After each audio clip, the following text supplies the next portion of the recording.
ये बहुत पुराने जमाने की बात है।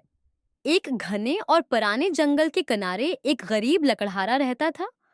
इसके साथ उसकी दूसरी बीवी और दो बच्चे रहते थे। लड़के का नाम राजा और लड़की का नाम रानी था। बच्चों की असल माँ बहुत पहले वफात पा चुकी थी। लकड़हारे की दूसरी बीवी निहायत जालिम और सिंह दिल औरत थी। वो बच्चों से सख्त नफरत करती थी और हर वक्त उन पर चीखती चलाती रहती थी। इन्हें सख्त काम करवाती, खाने को बहुत कम देती और हर तरह से सताती रहती थी। लकड़हारा बहुत गरीब था। वो दिन भर जंगल में लकड़ियां काटता और शाम को शहर जाकर इन्हें बेच देता। तब जाकर बड़ी मुश्किल से घर का गुजारा होता। एक वक्त ऐसा आया कि पूरे इलाके में शदीद कहत पड़ गया। इंसान और जानवर भूख से मरने लगे। इस हालत में रोजी कमाना भी नामुमकिन हो गया।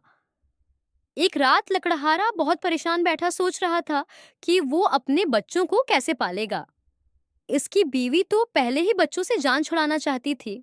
उसने मौका गनीमत जाना और कहा, कुल हम बच्चों को बहाने से जंगल में ले जाएंगे, आग जला देंगे ताकि जानवर ना आए। एक एक रोटी देकर वापस आ जाएंगे। वो कभी भी रास्ता वापस नहीं ढूंढ सकेंगे। लकड़हारा पहले इनकार करता रहा, मगर गर्बत और मजबूरी ने आखिरकार उसे मजबूर कर दिया। इसी रात बच्चों ने भूख की वजह से नींद में ये सारी बातें सुन ली।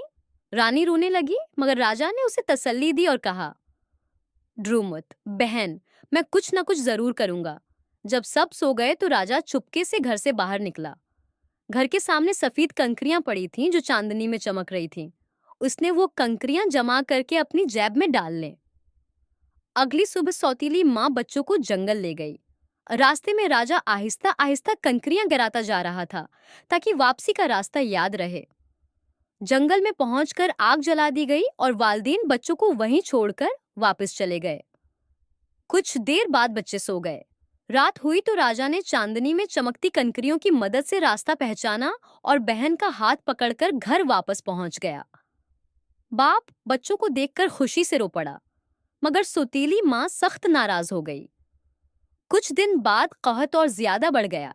सौतीली माँ ने दोबारा बच्चों को जंगल में छोड़ने का मंसूबा बनाया। उस बार राजा के पास कंकरियां ना थीं। उसने रोटी के टुकड़े रास्ते में गिरा दिए, मगर परिंदों ने वो टुकड़े खा लिए। इस मरतबा बच्चे रास्ता ना ढूंढ सके और जंगल में भटकते रहे। भूख और प्यास से नंढाल हो गए। एक दिन उन्होंने एक सफेद परिंदा देखा जो सरीली आवाज में गाता हुआ उन्हें एक अजीब से घर तक ले गया। वो घर रोटियों और मिठाइयों से बना हुआ था। बच्चे खुशी से रोटी तोड़ तोड़ कर खाने लगे, मगर अचानक एक बूढ़ी औरत बाहर आई।